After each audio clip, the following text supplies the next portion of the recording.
Bienvenue dans Fond de Cour, l'émission qui s'intéresse aux créations cinématographiques en Picardie.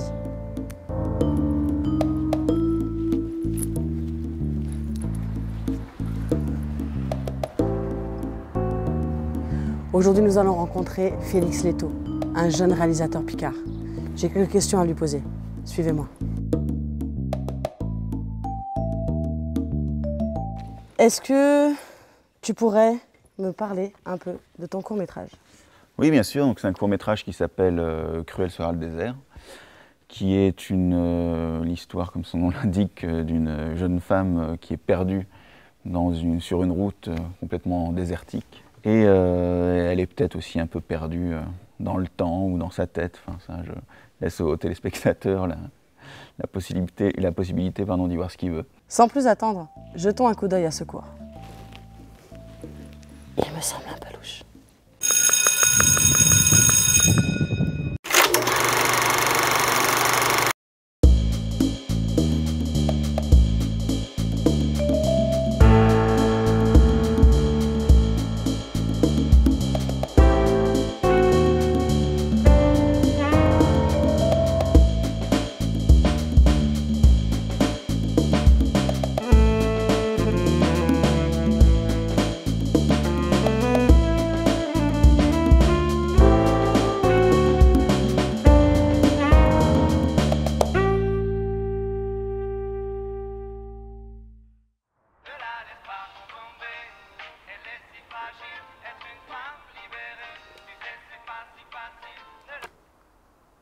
Chloé est une femme libérée, dans tous les sens du terme.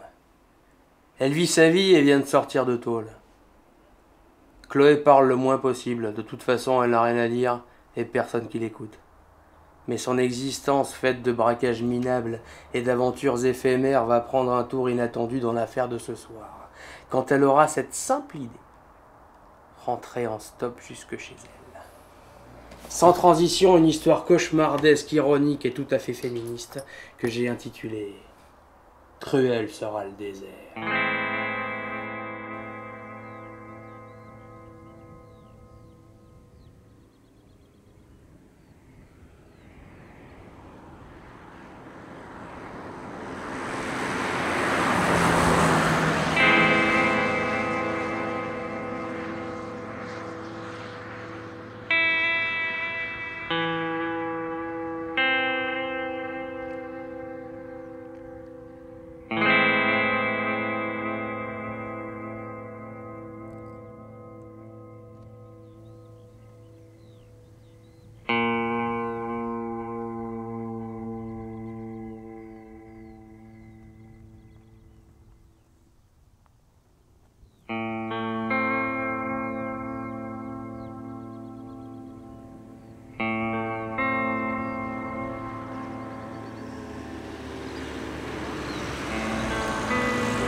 Je vous dépose ?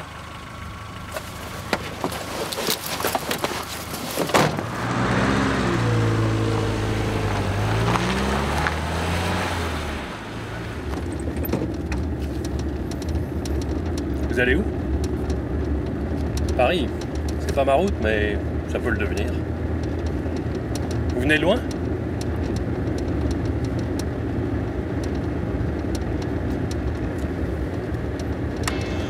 Pas besoin de savoir après tout. L'important c'est de savoir où on va. Même si je me demande bien ce qu'une jolie fille comme vous fait sur cette route perdue. Vous n'êtes pas une bavarde, hein? Tant pis. J'espère au moins que vous ne serez pas une ingrate. Quoi? Y a pas 36 façons de remercier le gentil mec qui vous prend en autostop. On peut lui faire la conversation pour égayer sa solitude. Ou se montrer très gentille. Mais qu'est-ce que t'as, poupée? T'es pas contente? C'est le tarif. C'est ça où tu dégages. Mais t'as sûrement pas envie de faire la route à pied, hein, poupée? Tu te prends ma ligne, salope. Casse-toi.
Vous alliez attraper froid avec ce vent. Merci. Je m'appelle Chloé. Agnès, vous allez à Paris, c'est ça? Moi aussi j'y vais. Au moins on pourra discuter. Entre copines d'un soir.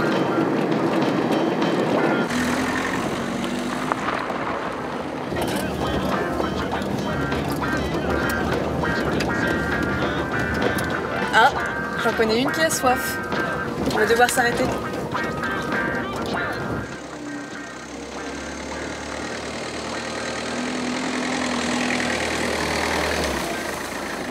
Voyons voir où je peux trouver une station essence.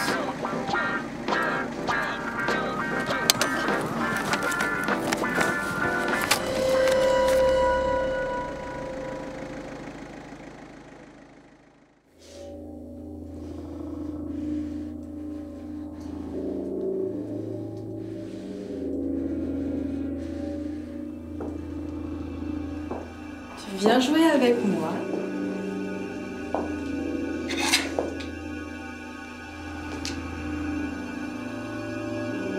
Ma copine d'un soir.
Je dépose?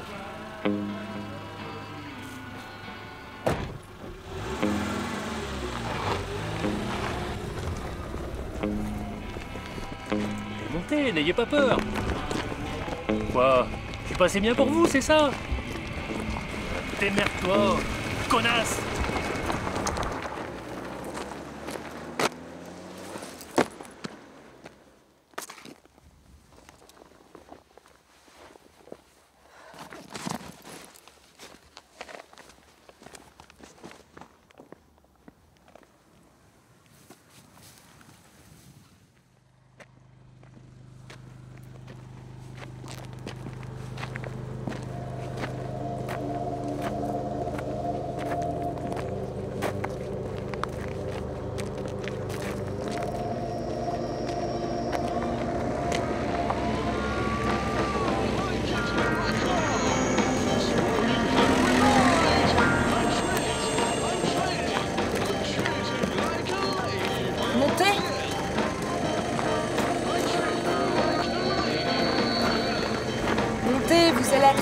avec ce vent.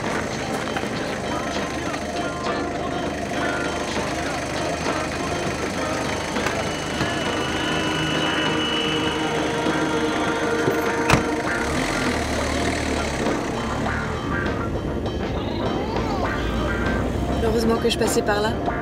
Je m'appelle Agnès. Vous allez à Paris? Moi aussi. Au moins on pourra discuter. Entre copines d'un soir.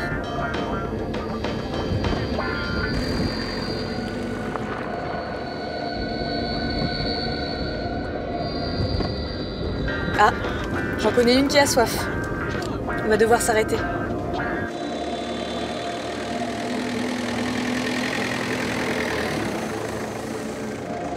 Voyons voir où je peux trouver une station essence. C'est une carte que vous cherchez? Oui, j'en ai une dans la boîte à go. Je vais vous la prendre. Non, non, laissez-moi faire. Elle doit être juste là. J'en ai pour 1 minute.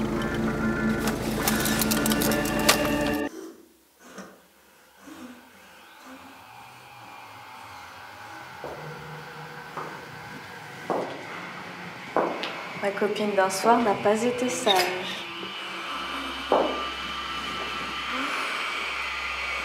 Je sais pas si on va pouvoir discuter longtemps.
Pause. Vous allez sur Paris? C'est pas ma route, ça peut le devenir.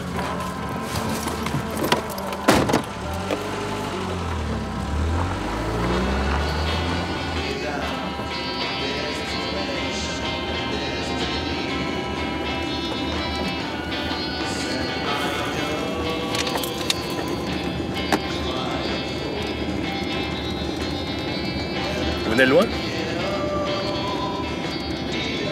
Pas besoin de savoir après tout. L'important c'est de savoir où on va. Même si je me demande bien ce qu'une fille aussi jolie que vous fait sur cette route perdue. Vous n'êtes pas une bavarde, hein? Tant pis. J'espère au moins que vous serez pas une ingrate. Quoi? Y a pas 36 moyens de remercier le gentil mec qui vous prend en autostop?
Ma copine d'un soir n'a pas été sage.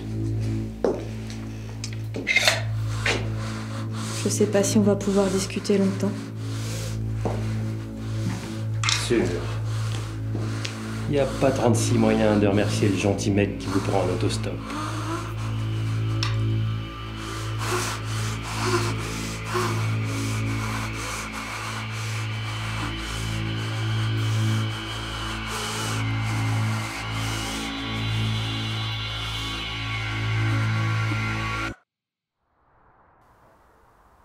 Alors qu'est-ce que vous en dites les losers? Alors qu'est-ce que vous en dites les losers? Une boucle temporelle en race campagne? Flippant, non? Chloé a quitté une tôle pour en rejoindre une autre, dans sa tête. Elle qui n'a eu que des aventures sans lendemain va enfin pouvoir jouir de l'instant présent. Encore et encore, jusqu'à plus soif. Allez, ciao les losers, à la prochaine, et rappelez-vous, si je ne réponds pas au téléphone, laissez-moi un message. Rappelez plus tard ou engagez quelqu'un d'autre. Et vous y perdrez au change. C'était Stan Kurtz. Bonne nuit, bonne nuit. Avant de revenir sur ce que nous venons de voir, j'aimerais en apprendre un peu plus sur ton parcours à toi.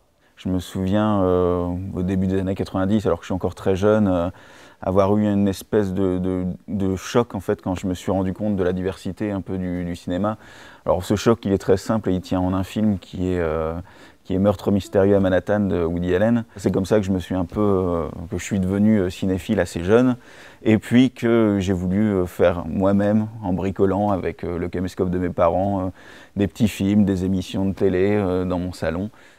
Et en me baladant comme ça, les premiers jours en 6e, je tombe sur l'entrée d'une salle où il y avait marqué « cours de cinéma ». Et je me suis dit absolument, il faut que je puisse rentrer dans ce cours de cinéma.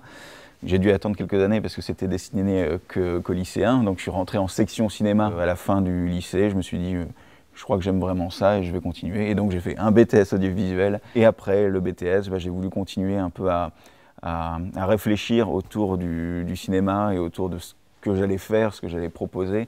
Et c'est là que je suis rentré en faculté et que j'ai fait un master en cinéma, dont le mémoire était sur Federico Fellini et sa relation avec les studios mythiques de la Cinecittà à Rome. J'ai voulu encore creuser un petit peu plus le cinéma et j'ai fait un deuxième master en arts plastiques, mais autour de la question du cinéma élargi. Les films faits pour le cinéma doivent être vus au cinéma, mais voilà, je me suis aussi intéressé à ce qui pouvait se faire un peu ailleurs, dans ce qu'on appelle le cinéma d'exposition, etc. C'est pour ça que, voyageant un peu dans tous les domaines liés au cinéma, que je me considère comme un cinéaste élargi. Ce court-métrage, en fait, est l'un des 4 épisodes d'une série dont on avait fait donc une petite saison pilote de 4 épisodes, d'une série qui s'appelle Sans transition.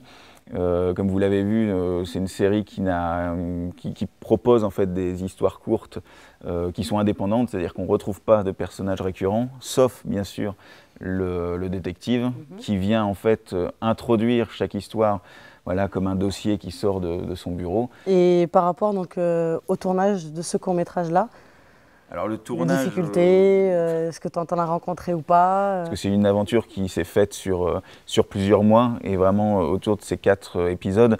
Donc disons que la série a été créée par Marc Falvo, donc qui est un ami auteur. Lui, il en a réalisé 2, moi je voulais absolument réaliser un aussi. On a commencé la préparation vraiment de tout le projet dans sa globalité au mois de janvier. Et puis on a fini avec le tournage de Cruel sera le désert au mois de juin. On était déjà une équipe quand même assez bien soudée, qui avions déjà travaillé avec plaisir ensemble. Donc, ce qu'on gagnait en confiance et en rodage de l'équipe, voilà, on le perdait aussi un peu en fatigue parce que...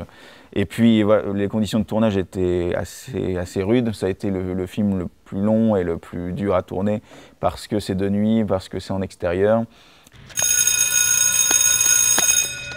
La boucle temporelle, ça me paraît quelque chose d'un peu essentiel forcément dans le cinéma parce que le temps, c'est quelque chose qui est évidemment au centre de la question cinématographique, donc forcément j'avais envie un peu de trouver voilà, des formes pour y répondre artistiquement et au niveau de la réalisation. En parlant de temps, donc tu as réalisé un court. Oui. Et j'ai cru comprendre aussi qu'il y avait un long métrage récemment. Avec ma société de production, j'ai décidé de me lancer dans une production vraiment indépendante. J'ai fait donc ce film qui est sorti là cette année, qui s'appelle Vent de folie. Tu nous montres? Eh ben oui, j'ai une bande-annonce là qui vient de sortir. Je vous laisse la découvrir tout simplement. Super, on y va. Le héros immobile. La mariée en mouvement. Le philosophe abandonné. L'homme qui soigne ses entrées. Tous les quatre réunis dans le premier film de Félix Letto. Une idée. Si on allait à la mer? Je connais un endroit, c'est à 1 heure de route, on peut y passer le week-end. Des références discrètes. Si vous n'aimez pas la mer, J'aime pas la mer. Moi, c'est la montagne qui me fait chier. si vous n'aimez pas la montagne, La ville, ça pue, c'est plein de crottes de chiens. si vous n'aimez pas la ville, La fougue. Le ciel. Le soleil. La mer. Le maire. Le lapin. La saltimbanque. Le musicien. Le saxophoniste. Filmé dans toute la précision de la haute définition numérique. Le lapin et le philosophe. Des débats de fond. Je suis pas persuadé du tout que cravate et chemisette, ça colle. Des rencontres. Voici votre nouvel entraîneur, c'est Jean-Luc, vous le connaissez? Une fille avec une fille. Des références littéraires. En matière de jokerie, ils sont très pauvres. Il y en a une vague trace chez Marcel Proust. Le lapin et les deux filles. Le road movie comique d'une génération tragique. Vous qui nous regardez, n'hésitez pas à venir voir sur mon site internet, sur le site de ma société de production, donc www.xylefproduction.fr, là où vous aurez des informations à la fois sur ce film, à la fois sur Sans transition dont vous venez voir un épisode. Nous allons faire un petit jeu, toi et moi. Eh bien, jouons. C'est parti. Le jeu s'appelle la boucle gagnante. Oui. Et effectivement, vu que nous parlons de boucle temporelle... Hein, j'avais un peu compris. Tout à fait, voilà. Le but du jeu, c'est que tu poses ton doigt à l'intérieur d'une des deux boucles. D'accord. Et que lorsque j'enlèverai la ceinture, ton doigt reste coincé à l'intérieur. Il faut que je sois coincé pour gagner. Exactement. Allez, allons-y. C'est parti. Je pense que j'ai perdu. Alors. Tu as perdu. Veux-tu recommencer? Bon, allez, je recommence. On recommence? Très bien. Pour vos longues soirées d'hiver, pensez à ce jeu. Pourquoi pas? Je t'en prie. Bon, ben, je vais essayer l'autre alors. Tu essayes l'autre? Oui. Bon, il y a un piège. Tu as encore perdu. C'est l'histoire de la boucle temporelle, Félix. C'est l'histoire de la boucle temporelle, Félix. Oui. On gagne jamais. Mais on peut jouer sans fin. Exactement, on peut jouer sans fin, c'est ça. Et donc voilà, fin de cours est enfin terminée. On se retrouve bientôt pour de nouveaux films à visionner.